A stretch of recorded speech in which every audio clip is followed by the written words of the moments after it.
Hey there, my handsome and pretty little Cobras, and welcome back to the Cobra's Nest. For those of you who are new, my name is Mignon Cobra and I make minimalist videos. Today's video is going to be how to stop wasting money in 2020. 10 things I no longer waste my money on. So without further ado, let's just get into the video. Let's get it, let's go. Woo! Disclaimer, this is just what worked for me. I used to have a terrible shopping addiction, and these are 10 things that I just no longer buy. Maybe this might help somebody else too. Number 1, excessive makeup.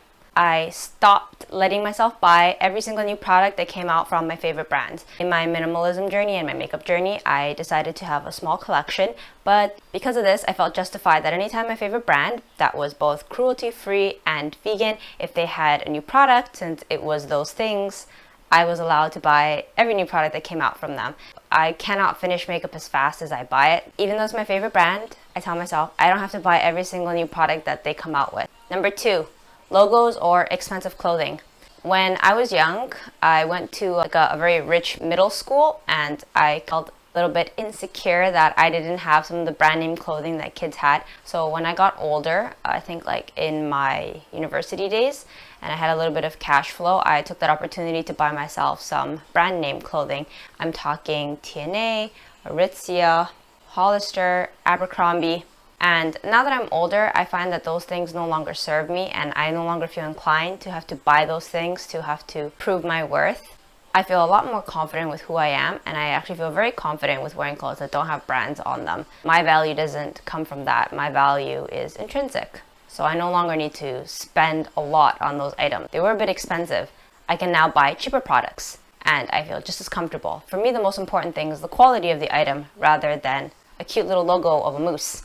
Don't get me wrong, I do still own some of those products that I bought in the past, and I keep them because I don't feel like being wasteful. I feel like being sustainable with the items that I own, but I will no longer in the future be purchasing these items. Number 3, beauty masks. I was really into skincare for a couple years, and I bought a lot of skincare beauty masks, and I would treat myself to it. It started off pretty harmlessly enough. I would buy maybe just a single sheets, 1 or 2, maybe 5, but then I started to think it was more cost effective to start buying boxes, and then I started getting into the whole buy 1 box or buy 2 boxes, get the 3rd box for free, and I started accumulating a lot of boxes. Luckily, I did finish them all because I was very disciplined, but towards the end, it started to feel more like a chore to finish off my masks, using them daily, than it did feel like a little pick me up, a little treat, a little indulgence. So I decided to do away with it all. In the end, I also decided that I was paying a lot for packaging rather than the serum itself, and I think that was rather wasteful, and I decided that I would rather put my money better use to buying a whole bottle just of serum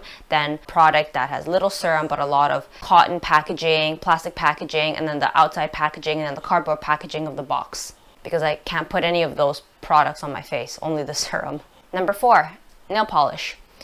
I never had a very large nail polish collection to begin with, but I think I had at most 7 nail polishes, and then throughout my minimalism journey I slowly culled it down, and then I got to a point where I didn't own any nail polish, and instead I'd go out to the salon, and I started going to the salon maybe 3 times or 4 times a year, and I culled it down to twice a year. And most recently, because of the pandemic, I haven't been able to go to the salon, so I recently started buying nail stickers, which I currently have, and I got like a deal, a combo, so I bought many, and I've been just for the past 6 months using up my nail stickers. But I think that once I finish my nail stickers, I think I am finally emotionally and maturely ready to finally let go of doing my nails and just fully appreciating them for what they are. I think primarily, I want my nails to be healthy. My nails have taken kind of a toll from nail polish use, turning yellow, and also becoming very brittle from the shellac and the cracking and the taking off and like the chipping of the nail, and I don't really enjoy that as much as I used to.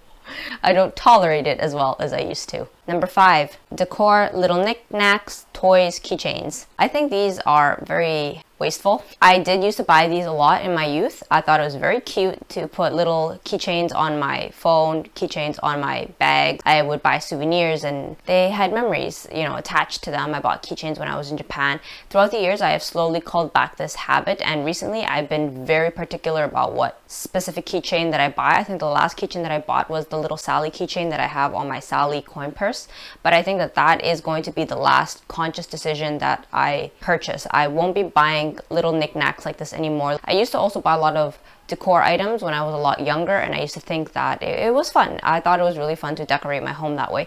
But currently I'm really into the Fumio Sasaki goodbye things, and I'm really appreciating like that Zen minimalistic Japanese minimalism look, bare room. And so I don't have a place for decor. So I won't be spending any money on these things anymore. The other thing is the little knickknacks. They're cute for a while, but they get really annoying, always like on your bag, and they wear out really quickly. And the other thing about decor is that actually less decor looks a whole lot elegant. The whole purpose of why I wanted decor in the first place was because I thought I could make my stuff look more elegant with it, but less is more in this sense. Number 6. Buying out so many drinks. When I was in China, I picked up a really bad habit of always buying cocoa every time I went out to eat, which was like 3 times a week, which was really not very healthy and also not very sustainable. Cocoa is very cheap in China, so I felt like because it was very affordable, I could afford to purchase it many times a week. But I think this is a bad habit that I brought with me from Canada. The whole like taking drinks on the go culture. In Canada, I used to always buy Tim Hortons and take it to go because I felt like it was so cheap, like $1, $2 for a cup, harmless. But it does start to add up. I actually calculated my cocoa milk tea habit, and it came out to nearly 2,000 Canadian a year. So I decided that it's a lot of money to be wasting on empty calories. So I decided that I'm not gonna not drink milk tea, but I'm not gonna buy milk tea in the store anymore. Only on special occasions. Other than that, it is not a habit that I want to continue sustaining in 2020. Number 7.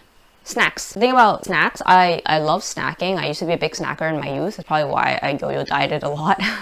But I really did enjoy eating snacks. But now that I've become older and I kind of did away with snacking for my health's sake, I figured I have actually also decided that I don't really want to waste my money on snacks anymore. I found that snacks, as delicious as they are, it doesn't need to be something that I often spend my money on. Every time I go to the grocery store, I don't need to pick up snacks, and I don't need to have a lot of snacks at home. I think maybe once in a while, if that.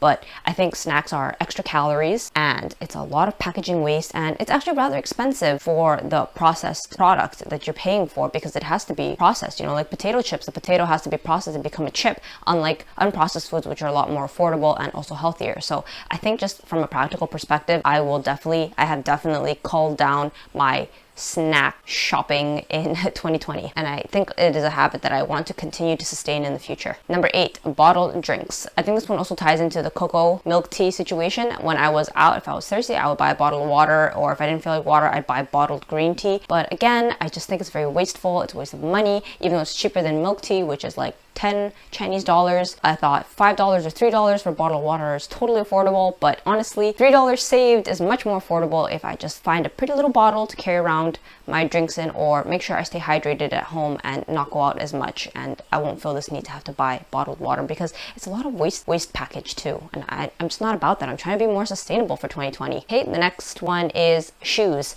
I was very frugal about my shoes. I have never been a shoe person, but I think because I got influenced by hanging out with boys a lot, I'd be hanging out with David, who is a total sneakerhead, and Will, who is actually also a sneakerhead. I got a little bit influenced, and I started to buy a lot more shoes than I should have, and I think I racked up 5 pairs of shoes while I was in China. And for myself, who doesn't care about shoes, I thought it was a little bit excessive and wasteful. I think like at the end of 2019, I was like, okay, I'm done. I'm not buying any more shoes. I'm just gonna wear these out. And I totally did that. I wore out a lot of my shoes, just kept wearing them and wearing them. I wore out 2 of them. One of them was a bit too small. Like I thought I could make it work, but I was like, it's too small. It's one size too small. So I decluttered it. So currently I actually only have 2 shoes. It's literally my Ultra Boost Adidas shoes and my Yeezys. And I will continue to wear those till those wear out. Hashtag Team Adidas. And the last one is skincare. There was a period of time after my minimalism declutter journey where I was like, no makeup. I thought that I could just be beautiful if I indulged in skincare, like no need for makeup. But a little bit too far, and I was buying a lot of skincare, and I really didn't need that much skincare. And honestly, all of that skincare didn't do anything for me, not nearly as much as how I ate and how I took care of my health. That played a much bigger role. If I got, adequate sleep, if I ate my vegetables, drank water, if I wasn't stressed out, if my hormones were in check, that mattered a whole lot more about how my skin looked than what skin I was putting on my face. So in the end, I just called it all down, and I honestly now, my skincare is super basic. It's like a basic bitch of a skincare. I literally just use aloe and then sunscreen before I put on makeup, and that's it. So I will not be returning to buying I definitely will not be purchasing expensive skincare. I had bought a little bit more mid-range, upper mid-range skincare because it was cruelty-free and it was local Taiwanese, and I love Taiwanese products. But I don't think that I will be returning to that. I don't feel like I need to treat myself to skincare. I already love myself enough. I don't need to use skincare to show myself some more love. And number 11, bonus tip.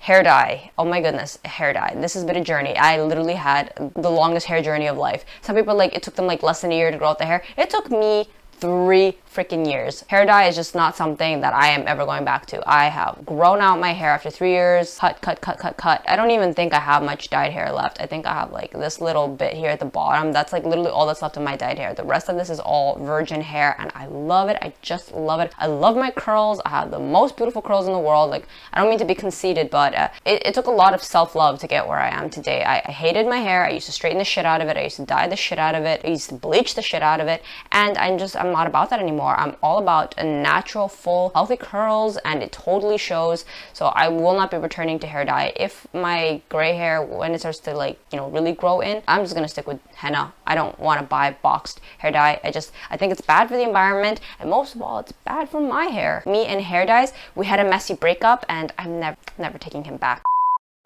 Anyway, there you have it. Those are 10 things that I no longer waste my money on, will not be wasting my money on from 2020 and onward. If this has helped you guys, leave some comments down below. Let me know if there's anything you guys don't spend your money on. And as usual, thanks for watching. If you haven't done so yet, hit the subscribe button, hit the like button, check out my Instagram for more Mignon Cobra goodness, and I will see you guys in my next video. Thanks for watching. Bye!